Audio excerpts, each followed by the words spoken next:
Bien, bonjour à tous. Je m'appelle Fabien Esnou, je suis le président de Sprint Project. J'ai le plaisir d'animer ce matin ce webinaire qui est le deuxième du genre en partenariat avec nos amis de Sigfox. L'objet de ces webinaires, c'est une petite plongée dans les enjeux de l'IoT dans nos métiers de supply chain. Petit rappel en préambule, de façon à ce que ce webinaire soit le plus agréable pour tout le monde, on vous demande de bien penser à couper vos micros et vos caméras. Ça évitera les échos. Je vous rappelle également que ce webinaire est enregistré et que vous pourrez y accéder en replay sur YouTube. Et je vous le repréciserai d'ailleurs en fin de webinaire.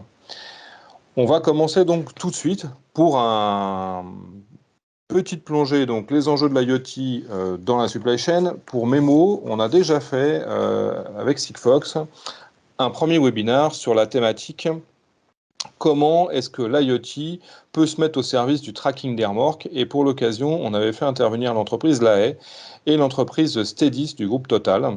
Vous pouvez d'ailleurs retrouver cette vidéo sur YouTube. Aujourd'hui, on va aller expertiser un autre environnement de nos vertical supply, qui est l'environnement de la gestion des stocks. Est-ce que l'IoT est un outil qui peut nous permettre d'apporter de l'optimisation sur la gestion de nos stocks? On a pour y réfléchir deux témoignages, Guy Chemiski pour le groupe Conda et Patrick Bacot pour le groupe Aldizend qui appartient au groupe Air Liquide. Je vais tout de suite passer la main à Patrick Cazon, le directeur général de Sigfox, qui va déjà nous présenter un petit peu le contexte général du sujet IoT dans un environnement de gestion des stocks. À toi, Patrick. Oui, merci Fabien. Donc, comme tu le précisais, ça fait la suite à on va dire une saison 2 sur la question sur lesquelles on essaie de répondre à travers des cas d'usage clients pour donner un peu de concret un peu à toutes ces questions autour de l'IoT et notamment comment l'IoT, l'Internet des objets, pardon, peut-il changer la donne dans les applications supply chain.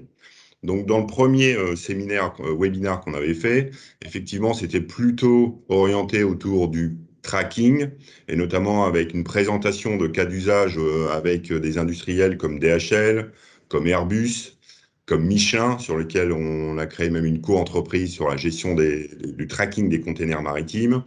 Et on avait fait intervenir effectivement un transporteur français qui était les Transports Lahaye, qui avait mis en place une solution de tracking des assets, de gestion d'actifs mobiles, une solution qui avait été développée par une filiale du groupe Total qui s'appelle Stedis, et dont je vous invite à revoir sur la chaîne YouTube de Sprint Project ces premiers éléments qu'on avait présenté. Donc effectivement, Sigfox, la vision de Sigfox, c'est de pouvoir connecter tous les environnements en physique, n'importe quel objet physique, au monde digital, en offrant avant tout deux choses, d'avoir de la visibilité, donc de pouvoir euh, donner de la visibilité au-delà des frontières des entreprises. Quand j'entends en dehors des frontières des entreprises, c'est des frontières des entreprises physiques, c'est-à-dire un hangar, un bâtiment, mais aussi des frontières géographiques et aussi des frontières en dehors de l'entreprise qui comprend notamment les sous-traitants et donc d'amener de la visibilité au-delà de ces frontières. Donc une technologie comme Sigfox, ça change la donne car elle permet de capturer ces données qui sont pertinentes à un coût minimum. Euh, qui permet pertinente pourquoi? Parce qu'elle permet d'avoir des données directement des assets, des gestions d'actifs, des équipements, et d'avoir des données indépendantes et fiables. Alors, la valeur de l'IoT ici, si je reviens sur l'optimisation des gestions des stocks, c'est un peu un deuxième volet. La valeur de l'IoT pour les entreprises, vous ne pouvez pas gérer ce que vous ne pouvez pas mesurer. Donc l'IoT, c'est avant tout ça. Ça vous permet de mesurer des choses et notamment, plutôt que de parler de quelque chose de connecté, ça vous permet de collecter des données. Collecter ces données et donc de pouvoir les analyser. Et il se trouve que les données et leur analyse trouvent de leur valeur dans le temps. Donc, on peut bien sûr visualiser le présent, on peut apprendre du passé, mais surtout, on peut, avec ces datas, prédire le futur. Donc, pour anticiper des pénuries de gestion d'actifs, mais aussi pour anticiper le besoin de réapprovisionnement, par exemple. Donc, voilà, c'est ce que je vais donner la main à Guy sur ce point, c'est comment on peut anticiper le besoin des réapprovisionnements avec un cas concret avec l'entreprise française Conda, entreprise lyonnaise, et notre ami Guy qui est directeur des opérations. Merci Guy. Très bien. Alors, je vais- je pense que là, vous avez ma présentation. Donc, très bien. Bonjour à tous. Merci de cette invitation. Donc, je suis le directeur des opérations du groupe Conda. En deux mots, hein, le groupe Conda est un acteur de la chimie de spécialité. On a plusieurs activités je dirais, dans le domaine du lubrifiant et je détaillerai à peine. Et puis, une activité dans le domaine de la cosmétique. Voilà, pour faire simple, on est basé sur Lyon. On a un peu plus de 170 ans d'histoire, entreprise familiale. Et nos activités sont déployées sur tous les continents et nos sites industriels, hein, couvrent tous les continents, tant les États-Unis que le Brésil et bien sûr la Chine et l'Europe. Pour ce qui nous intéresse, hein, vous avez à l'écran, je dirais, le cœur du sujet qui nous a fait toucher du doigt cette problématique de l'IoT. On a une activité un petit peu spéciale dans le domaine des tunneliers. Donc, ces machines, vous en avez une à l'écran, ces machines qui forent le sol et qui ont permis, à l'origine, en tout cas, du développement de nos activités dans ce domaine, de travailler sur le tunnel sous la Manche. Donc, ça, c'est pour le brin d'histoire. Donc, quelle était notre problématique? Eh ben, elle est, je dirais, très bien expliquée par Patrick. C'est qu'on voulait, on essaye d'anticiper, en fait, une problématique que l'on peut avoir sur les chantiers, c'est l'absence de produit. Nous, on livre un produit, une commodité, hein, pour faire très simple, qui permet de garantir l'étanchéité entre ce qu'on appelle la jupe du tunnelier, donc la partie blanche, hein, que vous voyez. La partie bleue, c'est la partie qui fort et tout ça rentre dans le terrain. Et évidemment, malheureusement pour nos clients, mais heureusement pour nous, il y a souvent de l'eau. Et il faut que cette eau, ben, elle reste confinée sur l'avant du tunnelier pour pas venir inonder ce que l'on voit à la suite, hein, que l'on appelle le train du tunnelier, qui est toute la machinerie en fait qui permet à cette machine de forer. Donc évidemment, ce mastic, hein, c'est un mastic que le client vient déposer sur le pourtour de la jupe. Eh ben, il faut qu'il soit présent. Et si le client venait à en manquer, eh ben, la machine s'arrête. Donc vous comprenez bien que c'est quelque chose qui est extrêmement critique dans le process du client. Ces tunneliers, ils sont un peu en France, hein. On a de temps en temps des tunnels en France. On a eu la chance d'en avoir un sur Lyon récemment qui nous a aidé à faire des tests. Mais c'est surtout une activité qui est mondiale, hein, qui est d'ailleurs très centrée sur la Chine, hein. On creuse beaucoup plus en Chine, en tout cas dans ces technologies-là, que dans le reste du monde. Donc notre problème, c'était de pouvoir améliorer l'anticipation en fait et le service rendu, parce que finalement, quand le tunnel est à Lyon, c'est assez simple de le réapprovisionner s'il venait à manquer de produits, parce que l'usine est à côté. Quand il est à Kuala Lumpur, vous comprenez que là, les choses sont un peu plus compliquées. Et si on veut éviter de faire des envois de produits par avion, et surtout pour le bien de la planète, eh ben, c'est un peu plus délicat. Donc, on avait un souci, enfin, on a un souci commun avec nos clients, c'est comment on peut mieux prédire le besoin et comment on peut mieux réagir et réagir dans le bon moment. Donc pour cela, ben, on gérait des prévisions jusqu'à peu sur la base de nos expéditions. Mais quand j'envoie un conteneur à Kuala Lumpur, eh ben, j'ai pas beaucoup de points de mesure pour faire tourner un modèle de prévision. Et ça, c'était embêtant parce que du coup, ça rendait peu efficace finalement notre processus de prévision. Donc l'idée était de se dire, mais finalement, et si on pouvait savoir à quel moment le client va ouvrir le fût, hein. Nos livraisons se font à travers des fûts.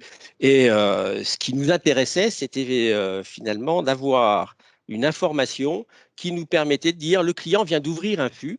Donc, il a consommé. Alors, on n'est pas à l'échelle du temps, hein, c'est tout à fait, c'est extrêmement pertinent. On n'est pas à vouloir savoir quelle est la quantité de produits dans le fût, hein. Le client nous commande des conteneurs maritimes, donc des volumes de produits assez importants. Mais la notion, je dirais, cette notion de consommation des fûts nous permettait et nous permet du coup d'avoir un modèle de prévision qui devient extrêmement plus pertinent, parce qu'on multiplie les points. Et puis, chose que l'on voit maintenant et que l'on commence à anticiper, c'est surtout que ça va nous permettre, nous, de mieux caler nos outils industriels parce qu'on avait tendance, pour pouvoir avoir un très fort taux de réactivité, eh ben, à multiplier les stocks. Et ça, voire certains clients faisaient même des stocks chez eux pour des stocks de sécurité chez eux. Ceci étant, sur les chantiers, il n'y a pas beaucoup de place. C'est comme ça, hein, quand on creuse à Paris. Comprenez bien que l'emprise des chantiers, les BTP essayent de réduire au maximum l'emprise du chantier sur je dirais sur l'espace public. Et donc, et souvent, ils nous demandent de livrer presque pas en temps réel, mais de façon assez contrainte, avec des stocks mini, des stocks maxi sur le site. Donc, c'est le défi qu'on a relevé il y a un peu plus d'un an maintenant, avec enfin, on va dire deux partenaires. Un partenaire IT qui est historique chez nous, parce qu'on voulait que cette capacité à collecter la donnée, elle arrive, je dirais, directement et finalement dans notre système d'information. Et je l'illustrerai. Et puis, Sigfox, parce que cette problématique de l'IoT, alors qui était nouvelle pour nous, hein, c'est pas, on n'avait aucune expérience dans le domaine quand on a lancé ce projet. C'était aussi de toute façon de couvrir le monde, hein, parce que ce business-là n'a pas de sens, je dirais, autre qu'une activité mondiale pour nous. Donc, il fallait qu'on puisse adresser tant je dirais, les couvertures américaines, brésiliennes ou européennes, et puis bien sûr chinoises. Donc, on a fait quoi? On a fait un petit objet. Donc là, qu'on a co-conçu avec les équipes de Sigfox, hein, dans l'idée de ne pas, on ne pouvait pas inventer un nouveau flux, hein, nos volumes ne nous permettent pas d'inventer un nouveau flux. Donc on a inventé un petit objet qui venait en fait se mettre sur la poignée en fait de fermeture du flux, hein. Le flux est rempli, c'est ce qu'on appelle un flux à ouverture totale. Donc en fait, quand on va enlever le cerclage, je ne sais pas, j'espère que vous voyez ma souris, quand on enlève le cerclage du fût, on ouvre la poignée, le cerclage s'enlève et on enlève le couvercle. Et le client vient mettre un piston dans le fût pour pouvoir, je dirais, pomper en fait le mastic que l'on a dans le fût. Et donc, on a fait un petit objet qui a remplacé, vous voyez en rouge, ce qu'on appelle un sapin. C'est un sapin d'inviolabilité. Donc, on vient l'insérer dans la poignée du fût et la seule façon de le ressortir, c'est de le casser. Donc, le client va avoir l'information, si jamais il était cassé, que le fût a été ouvert. Et nous, maintenant, on a utilisé en fait ce petit sapin, hein, qui est devenu blanc dans l'opération, avec un petit aimant. Et quand on sort ce sapin de son logement, en fait, l'objet ici va capter l'ouverture et va nous renvoyer l'information. Cette information, eh ben, elle va arriver dans nos systèmes, hein, elle va être complètement intégrée à notre système SAP. On va avoir la capacité de tracer, de savoir quels sont les fûts, quels sont les lots qui ont été utilisés, où ils ont été utilisés. Alors ça, c'est moins critique pour nous parce que généralement, on sait où sont nos clients, mais des fois que et puis, on a simultanément fait une application là à usage, je dirais, nomade. Et c'est là que on a ouvert un champ qu'on n'avait pas forcément, je dirais, complètement identifié, parce qu'on était sur nos problèmes internes à dire, mais il faut qu'on puisse gérer et mieux prévoir. Et là, on ouvre un champ où finalement, même le chef de chantier a accès à cette application nomade sur son smartphone. Nos commerciaux ont accès à ces informations. Et là, on rentre dans quelque chose qui évolue, hein, aujourd'hui. Et quand je dis qu'on est en train de toucher le business model, encore des vues de l'objet qui permet d'illustrer. Donc, on change de business model parce que finalement, on change la relation que l'on a avec notre client. Aujourd'hui, on est capable de lui dire et d'avoir une idée concrètement de ce qui se passe sur le chantier sans y être finalement. Parce qu'on est incapable de couvrir tous les chantiers dans le monde, je dirais, même si on va les voir régulièrement, c'est quand même pas tous les jours. Et là, on peut avoir une information tous les jours de l'avancement et de l'activité finalement du chantier. Et quand on va appeler le client, on va pouvoir lui parler de ce qui est en train de se passer sur le chantier, parce qu'on va avoir la dérive instantanée de la consommation, le niveau de son stock et la capacité qu'on a, nous, à réapprovisionner. Je citerai juste une anecdote, hein. C'est aussi une façon de pouvoir dépanner, parce que quand tout va bien, évidemment, on n'a pas besoin de tout ça, comme toujours. En fait, c'est dans les situations plus critiques que je dirais, le système prend toute son importance. C'est qu'aujourd'hui, on est presque capable de pouvoir dépanner un chantier parce qu'on a la connaissance du stock, je dirais, des voisins proches, des voisins qui pourraient réagir. Quand on est à Kuala Lumpur, il n'y a généralement pas qu'un seul chantier, il peut y en avoir plusieurs. Et la connaissance, et ce n'est pas forcément les mêmes BTP qui agissent sur ces différents chantiers. À Paris, il y a plusieurs BTP qui creusent actuellement. Mais la vision que l'on aurait du stock de ces chantiers voisins nous permettrait de dépanner rapidement un chantier en demandant finalement un dépannage à, je dirais, un autre chantier et en lui garantissant qu'on va pouvoir le réapprovisionner. Parce qu'on connaît sa consommation. Donc finalement, je dis souvent, hein, l'image que je donne, c'est moi, je suis prêt à vous donner ma roue de secours si on me garantit que je ne vais pas crever. Parce que finalement, j'en ai pas besoin. Eh ben, si je peux dire ça au chantier voisin en lui disant, mais je vais vous réapprovisionner votre consommation à l'instant T et de telle nature, donc je suis sûr que mon réapprovisionnement arrivera avant que vous soyez vous-même en rupture. Donc, est-ce que vous pouvez dépanner et prêter quelques fûts à votre voisin? Donc là, vous voyez qu'on change complètement le rôle, je dirais, y compris de nos commerciaux, hein, sur la relation avec le client, parce on va devenir proactif par rapport à ce qui se passe sur les chantiers. Et c'est ça le fond, je dirais, de notre affaire. Et du coup, ça engendre évidemment un certain nombre de gains pour nous, parce que ça peut nous éviter des avions, ça peut nous éviter des ruptures, donc des situations de crise qui sont difficiles à gérer. Et puis petit à petit, mais on y reviendra peut-être dans les questions, ça nous ouvre aussi d'autres approches sur d'autres business models. C'est pour ça qu'aujourd'hui, je pense que ce premier ballon d'essai que l'on fait chez Conda ouvre des perspectives différentes dans d'autres activités du groupe, parce que tout simplement, cette information, Patrick le disait, elle prend de la valeur avec le temps. Et elle a un côté qui peut être prédictif. Je citerai juste un exemple et je terminerai sur cet exemple. C'est la capacité que l'on aurait, chose qu'on ne fait pas aujourd'hui, hein, qu'on ne faisait pas, donc mettre à disposition de nos clients des fûts en consignation, en leur disant bah, vous avez besoin de produits, vous nous le payerez quand vous l'utiliserez. Ça, on n'aime pas du tout aujourd'hui. Parce que nos comptables n'aiment pas ça. Ça présuppose qu'on aille faire des inventaires chez les clients. Enfin, c'est pas un schéma qui nous allait. Euh, Demain, je sais quand le fût il va être ouvert, donc je suis capable donc de le facturer au moment où il va être ouvert, et je suis même capable de proposer au client de le réapprovisionner automatiquement en connaissant je dirais, en ayant une information pertinente de sa consommation. Donc, je vais savoir mieux organiser mes propres moyens pour pouvoir garantir au client qu'il aura toujours du produit et qu'il aura toujours de l'huile de coupe si on est chez un client qui fait du copeaux ou du mastic si on est dans l'activité que je vous ai décrite. Et ça, c'est vraiment quelque chose qui va changer. Enfin, en tout cas, c'est le pari qu'on est en train de faire avec cet apprentissage de la technologie IoT. C'est ce qu'on est en train de vivre et en train de construire. Voilà. Merci beaucoup Guy pour cette présentation et d'ailleurs ça tend à démontrer que l'enjeu de l'IoT vient bien au-delà du sujet du pilotage des stocks, hein, ce que tu viens de nous Tout à fait. démontrer.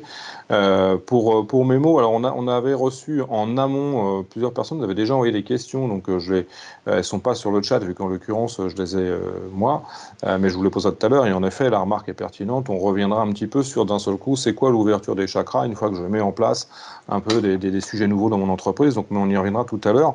On va passer la main à Patrick pour Alizent sur une autre vision de ce que l'on peut mettre en place dans un monde industriel. Oui, merci pour ces présentations. Je ne sais pas si vous avez à l'écran ma propre présentation. C'est parfait. Oui, donc la présentation a été déjà commencée, donc je vais passer très vite sur ce slide. Donc on est tout de même ici dans un sujet, pardon. Donc on est dans le groupe Air Liquide. Vous savez que le groupe Air Liquide est un groupe international présent dans 80 pays, dont le métier de base est autour des gaz, bien sûr, hein, qui vont de l'oxygène médical au spatial, hein, hydrogène, oxygène liquide pour les fusées Ariane en particulier, en passant par l'industrie, dont d'ailleurs la mobilité hydrogène. Et là, on va être plutôt dans l'industrie, hein, donc c'est vraiment le métier de base d'Air Liquide, avec en particulier la logistique des gaz de l'air, hein, pas seulement de l'air, mais surtout des gaz de l'air, qui est représenté sur cette slide. Vous voyez que le métier de base d'Air Liquide historique, hein, qui a maintenant plus de 100 ans, c'est de liquéfier l'air, de séparer ces différentes composantes. Bien sûr, l'oxygène qui a été très à la mode, et l'est encore malheureusement du fait de la crise Covid dans les applications médicales, mais qui est aussi utilisé dans l'industrie, dans des tas d'applications, je ne peux pas rentrer dans le détail.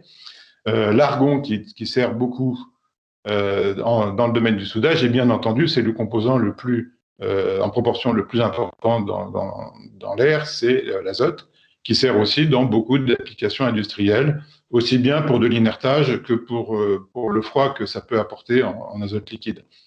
Et donc, ici, vous voyez un petit peu la chaîne logistique où on a 3 types de distribution. Première distribution, c'est par pipeline. Donc là, il n'y a pas tellement de questions d'IoT parce qu'on peut assez facilement surveiller que la distribution se fait bien via la pression du pipeline. Un deuxième mode de distribution qui est sous forme liquide, avec des gros réservoirs qui sont chez les clients, qui sont alimentés par des camions cryogéniques, hein, qu'on voit au centre de l'écran. Et là, nous avions déjà des systèmes IoT depuis maintenant pratiquement 30 ans, connectés sur le réseau téléphonique commuté. Et puis, le dernier mode de distribution, qui est en bas de l'image, il est plus délicat parce qu'on parle de bouteilles, hein, donc des petits emballages qui pèsent 80 kg, 50 kg, qui n'ont pas une très grosse valeur unitaire et pour lesquels l'installation d'un équipement, alors bien entendu, réseau commuté, c'est hors de question. Un équipement doit être à la fois bon marché, petit et, je dirais, assurer la couverture dans différentes situations. Alors là, je vais parler des bouteilles, mais non pas les bouteilles utilisées individuellement, par exemple sur un chantier, ce qui est un cas d'usage qui pourrait exister, mais je vais plutôt parler des bouteilles qui alimentent un petit réseau industriel, par exemple en argon pour du soudage ou en CO2 pour des applications diverses de laboratoire. Et dans ces cas-là, on a une installation qu'on va voir ici, très schématiquement, une installation dans laquelle on a une bouteille principale et une bouteille de backup, sur laquelle on va donc connecter ce qu'on appelle une centrale d'inversion. C'est un dispositif de commutation automatique qui va passer de la bouteille principale à la bouteille de backup automatiquement pour assurer évidemment la continuité de fourniture du produit au client. Et le problème qui est posé, c'est de savoir à quel moment on est passé sur la bouteille de backup de manière à venir remplacer la bouteille principale qui se trouve vide. Et là, c'est un problème difficile parce que vous avez 2 cas de figure. Hein, historiquement, finalement, c'est le client qui était chargé de déclencher la logistique. Et vous avez 2 cas de figure de clients, si je schématise. Vous avez les clients qui sont très précautionneux et qui demandent à Air Liquide d'intervenir et finalement, on vient changer une bouteille qui n'est qu'à moitié vide. Donc, il y a une perte d'efficacité. Il y a, en termes, je dirais, d'environnement, ça n'est pas extraordinaire parce qu'on fait des déplacements supplémentaires. Et puis, vous avez le cas inverse du client qui n'est pas très précautionneux et qui va appeler au dernier moment en catastrophe en disant, mais non seulement ma bouteille principale est vide, mais ma bouteille secondaire de backup est presque vide, j'en ai plus que pour 3 heures. Je vais être dans 3 heures en arrêt production, faites vite quelque chose, Air Liquide, envoyez-moi d'urgence un camion. Vous imaginez la désorganisation que ça peut entraîner dans une chaîne logistique. Donc, bien évidemment, la solution à ce problème-là, c'est d'instrumenter le système. Alors, l'instrumentation, elle est très, très schématique ici. On verra une photo sur la slide suivante. Mais donc, on met 2 capteurs de pression, un pour chaque source, un device unique qui regroupe les informations des 2 capteurs. On parle de capteurs complètement ordinaires que l'on trouve sur le marché. Un device qui, lui, doit être à la fois autonome en énergie et connecté sur un réseau. Alors, pourquoi autonome en énergie? On n'est pas dans une application mobile, on parle bien de fixe, mais le simple raccordement à un réseau d'énergie coûte trop cher, en fait, pour cette application, qui est une application dont la valeur ajoutée est intéressante, mais elle n'est pas très élevée unitairement. Et donc, il nous faut un dispositif sur pile. Comme on a vu tout à l'heure pour les fûts, ça ne peut pas être alimenté. Là, c'est plutôt pour des raisons de coût de câblage. Et donc, il nous faut une technologie de communication qui soit compatible avec ce mode d'alimentation. On verra tout à l'heure. Donc, l'information est regroupée sur ce device qui, by the way, a été fait avec un partenaire, Ineosense, et intègre les nouvelles puces de communication très intéressantes de ST Electronics, société qui est franco-italienne, comme vous savez. Et donc, on passe par le réseau Sigfox, qui est vraiment tout à fait adapté à ce genre de besoin, sachant que nous allons transmettre, bien évidemment, vous l'avez deviné, les 2 pressions, mais également la température, parce qu'on fait aussi une compensation, puisque chacun sait, a appris à l'école que la pression d'une bouteille va augmenter en fonction de la température sans que la quantité de produit augmente. Donc, il faut compenser ça, ça dépend du gaz, etc. Tout ça, c'est fait grâce à une mesure de température. On envoie tout ça dans une plateforme IoT et on fait une analyse. Alors, cette analyse va, dans une version très simple, permettre de déclencher le réapprovisionnement au bon moment. Alors, vous voyez que sur la partie supérieure, vous avez le graphique des 2 températures en fonction du temps. Donc, on voit que la source principale, je ne sais pas si vous voyez ma souris, mais la source principale baisse jusqu'à arriver à la pression du réseau. Donc là, on ne peut plus délivrer dans le réseau. Et à ce moment-là, c'est la source secondaire qui prend le relais. Il faut intervenir, bien évidemment, dans un espace de temps limité avant que la source secondaire, donc le backup, arrive à épuisement. Et donc, on a un certain temps, mais il faut faire attention à ça. Et donc, on va remplacer la bouteille principale, ce qui va nous permettre de faire remonter la pression. Et donc, on réamorce un cycle comme ceci. Mais ça n'est pas le seul usage, en fait. On a parlé de logistique, il n'y a pas que la logistique. On parle d'installations gaz, ce sont des installations qui sont potentiellement dangereuses, qui sont relativement délicates. On parle de pressions qui sont très élevées, qui peuvent être de 200 bars en typique et qui peuvent monter jusqu'à 300 bars. On va jusqu'à 900 bars dans le domaine de l'hydrogène, mais là, on va s'arrêter, disons, à 300 bars. Sur certains produits, par exemple, il est important de vérifier que l'installation est bien exploitée par le client, qu'il n'y a pas de fuite, qu'il n'y a pas d'anomalie de comportement du système de commutation automatique. Et tout ça, on va pouvoir le faire grâce à une analyse des données qui remonte. Alors là, je n'ai pas présenté un graphique où il y aurait une anomalie, mais vous pouvez imaginer qu'on va pouvoir détecter une fuite assez facilement à partir du moment où l'on a un historique de quelques heures ou de quelques jours qui montre quelque chose qui ne ressemble pas à une consommation normale, mais plutôt à un phénomène de fuite. Alors vous allez me dire, mais les installations d'air liquide ne devraient pas fuir. Bien sûr qu'elles ne fuient pas, mais au moment où on raccorde la bouteille, il peut y avoir, et c'est une action humaine, donc il peut y avoir une erreur, et au moment du raccordement de la bouteille, il peut y avoir une fuite. Et il y a d'autres phénomènes, je ne rentre pas dans le détail, qui peuvent se produire. Donc concrètement, on installe ce device sur l'installation, et le device va transmettre une fois par heure une information complète qui tient sur un petit message Sigfox, et qui tient d'ailleurs très largement sur le message Sigfox. On a bien évidemment les deux pressions, la température, comme je l'ai dit, et aussi le statut du device, et en particulier le niveau de batterie, puisque c'est très important de savoir aussi à quel moment il faut remplacer la batterie de ce genre d'équipement. Alors, vous avez ici une photo de l'installation finie. Vous voyez que c'est une petite installation avec les capteurs de pression que l'on voit ici à peine, qui sont connectés aux canalisations, les deux bouteilles principales et backup, qui ici font la même taille, mais qui peuvent être éventuellement de tailles différentes, et le système de transmission donc qui fait cet envoi horaire de données Sigfox. Donc voilà la structure générale de l'installation. Alors pourquoi avons-nous choisi Sigfox? Alors ça s'explique essentiellement par le champ de contraintes dans lequel nous nous situons. Alors désolé, le slide n'a pas été traduit, mais quand on parle de spécification, c'est souvent en langue anglaise. Alors déjà, comme je l'ai dit, on doit travailler sur des batteries, ça doit typiquement durer 7 ans, ce qui est très exigeant. On doit avoir une transmission par heure, donc en termes d'énergie spécifique par transmission, il faut que ce soit compatible avec la durée de vie de batterie et un coût raisonnable, c'est le troisième point.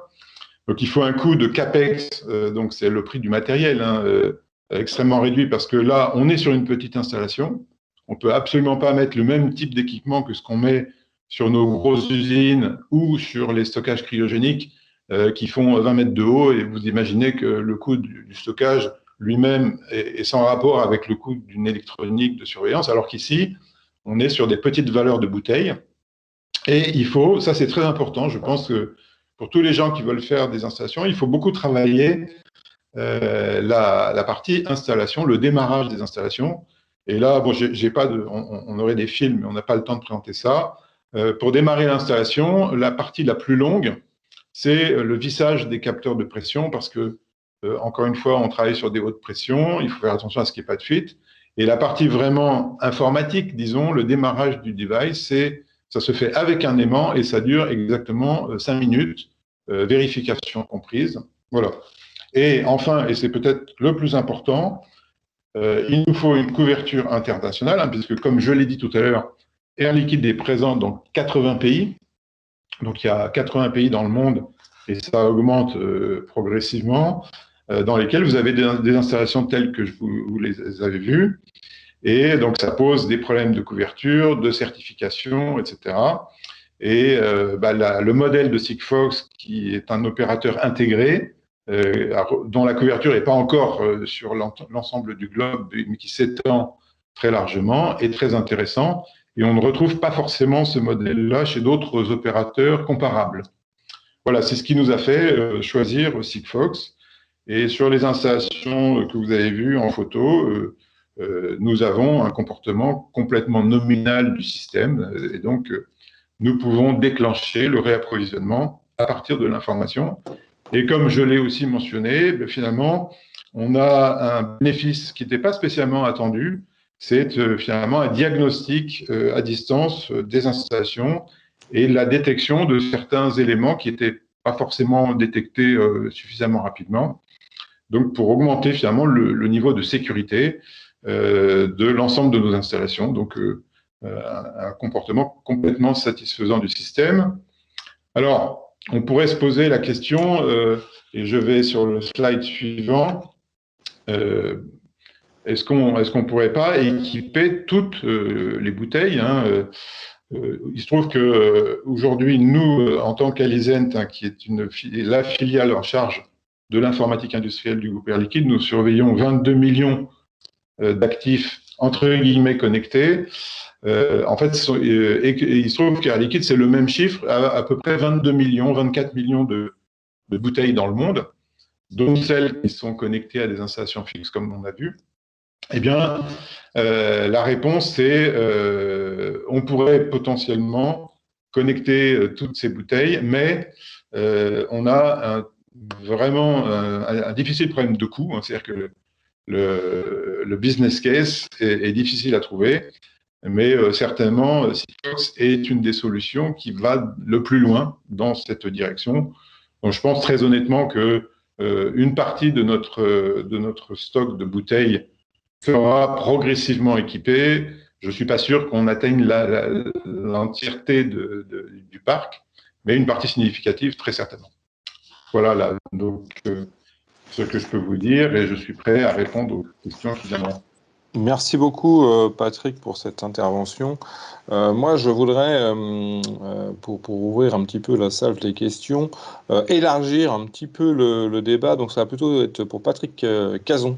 Ma question, là, on vient de voir deux cas hyper intéressants, mais qui sont tous les deux dans un univers relativement industriel. Ma question, c'est est-ce que l'IoT peut venir aussi apporter des solutions dans un environnement un peu plus masse, type 3PL. D'ailleurs, j'en profite pour saluer mes amis de Leguès qui sont connectés aujourd'hui, ainsi que François Papini pour la Bretagne. Merci à tous d'être présents. Est-ce que demain, dans un entrepôt qui fait du e-commerce, par exemple, dans un entrepôt qui gère des pneus, je ne sais pas, dans des environnements un petit peu différents, est-ce que c'est, d'après toi, est-ce qu'il y a des use cases potentiels, des débuts de use case visibles, des choses, enfin, est-ce que vous voyez, vous, parce que toi, tu es quand même au cœur du sujet, est-ce que tu vois un petit peu des choses là-dessus? Alors oui, on fait des tests avec des clients, notamment sur du suivi de petits colis. Mais comme il a été dit par Guy et par Patrick, il faut qu'il y ait un retour, il faut qu'il y ait un ROI, il faut qu'il y ait un gain. Donc, dans Internet des objets, il y a objet, et c'est important d'avoir le coût de l'objet le plus faible possible pour avoir un ROI le plus rapidement possible. Au tout début du monde de la logistique supply chain, on sent qu'il y a un intérêt majeur. Un des freins, c'est le coût. Hein. Pouvoir avoir cette data à un bon coût. Les premiers trackers qu'on a fait en 2014-2015, ça coûtait 150 €, 200 €. On commence maintenant à avoir des trackers qui sont à moins de 20 €. Après, tout dépend si on met du GPS ou pas.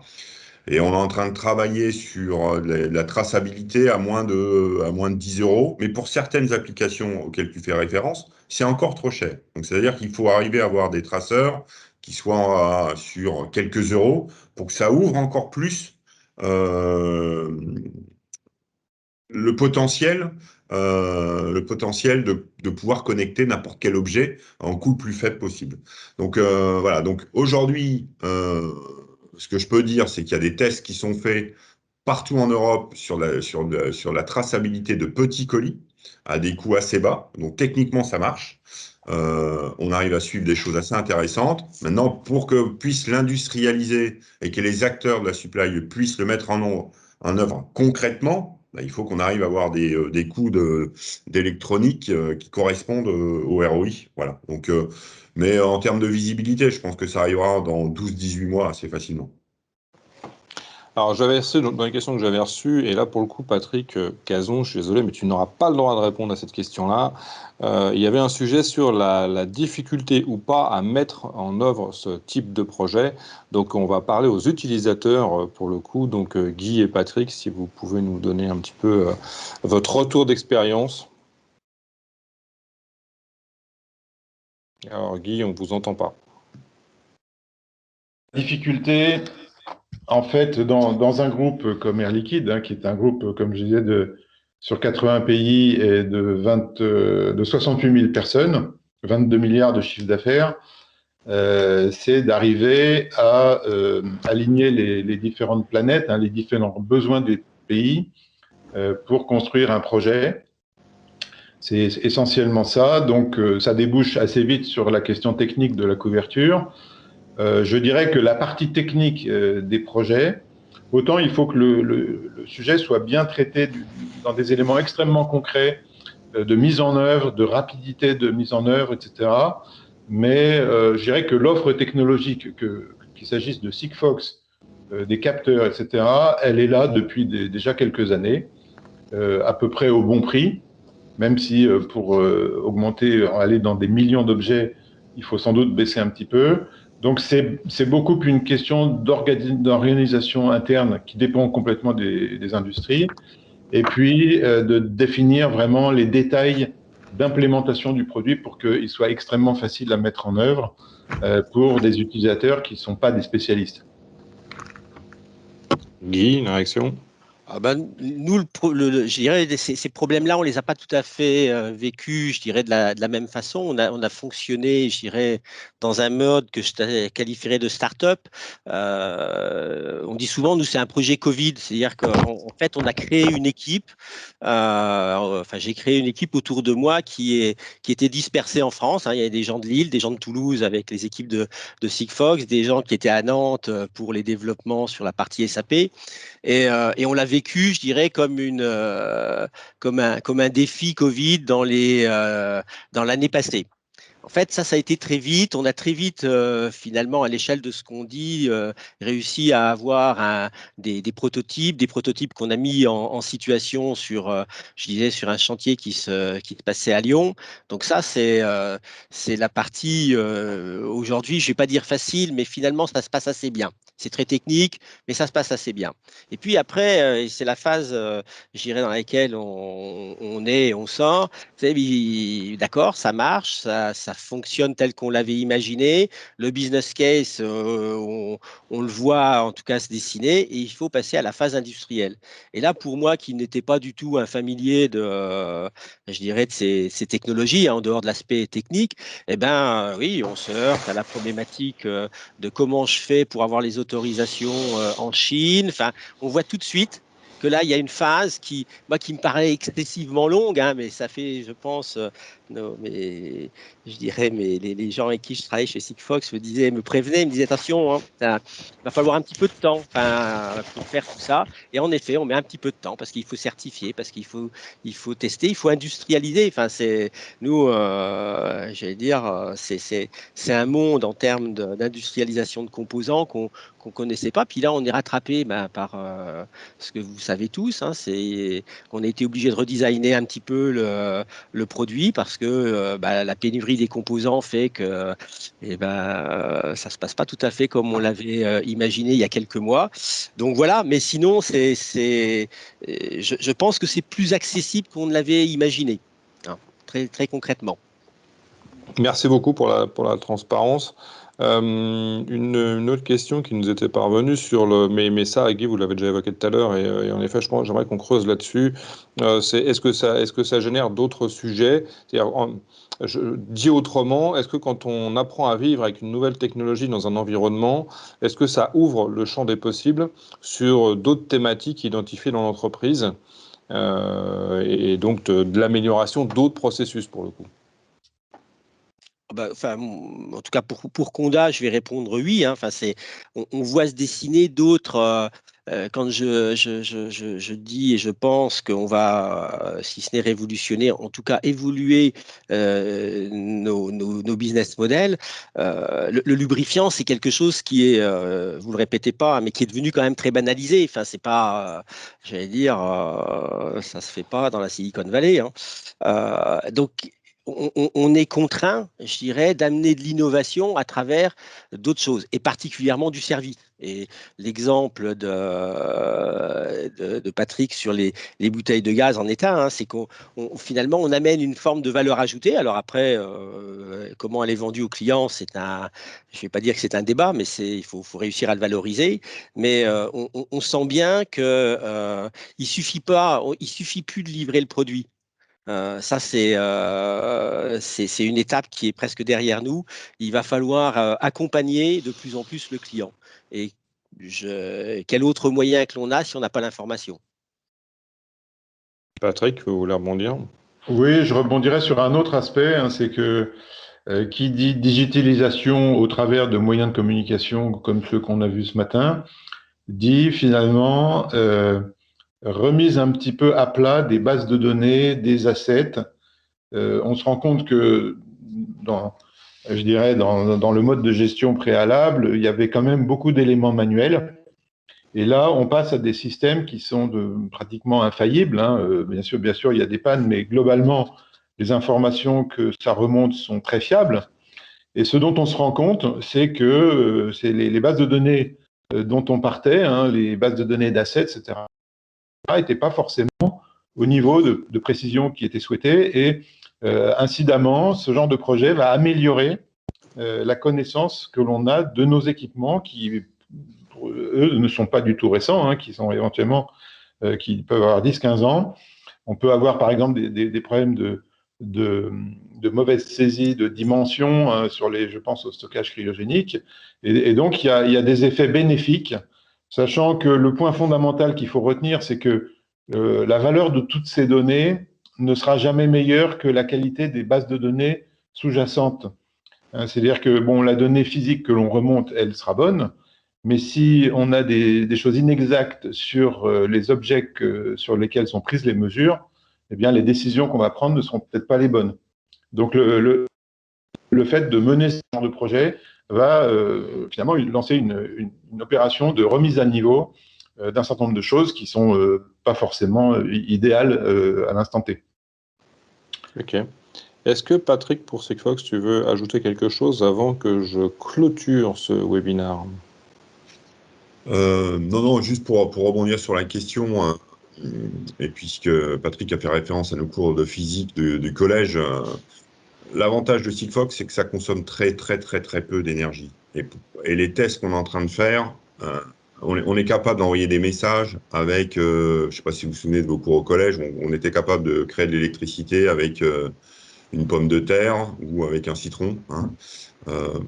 Et là, il y a des entreprises en France qui sont capables de générer de l'électricité, très peu, mais à partir de papier et d'enzymes.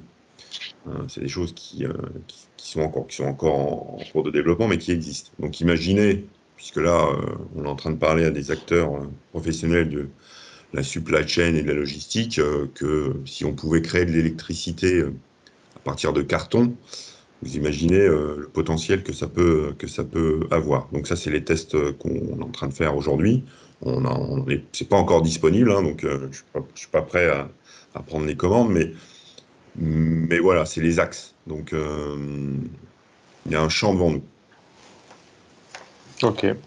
Eh bien, écoutez, nous avons respecté le timing. Un grand merci, messieurs, pour votre transparence et le temps que vous avez consacré à ce webinaire matinal. Un grand merci, Patrick, pour la confiance de Sigfox dans ce que l'on construit ensemble. Je pense qu'on a encore du travail à faire pour envisager la supply chain du futur, ce qu'on appelle chez Sprint la smart supply. Et d'ailleurs, à ce propos, je vous invite tous à aller voir notre chaîne YouTube. D'abord, où vous retrouverez des contenus produits, mais surtout, parce que c'est méconnu, notre blog. Il y a aujourd'hui une bonne centaine d'articles qui sont gratuits et qui vous parlent justement des grands enjeux de la smart supply. Sujet dont nous aurons l'occasion d'aborder de nouveau septembre, je pense, avec Patrick. Et un grand Raoult que nous montrons, je le dis en avant-première, au CISA Vegas, vu qu'avec grand bonheur, nous allons pouvoir recommencer à voyager prochainement. Prenez bien soin de vous. Et puis, je vous dis à bientôt sur cette chaîne. Merci à tous. Bonne journée.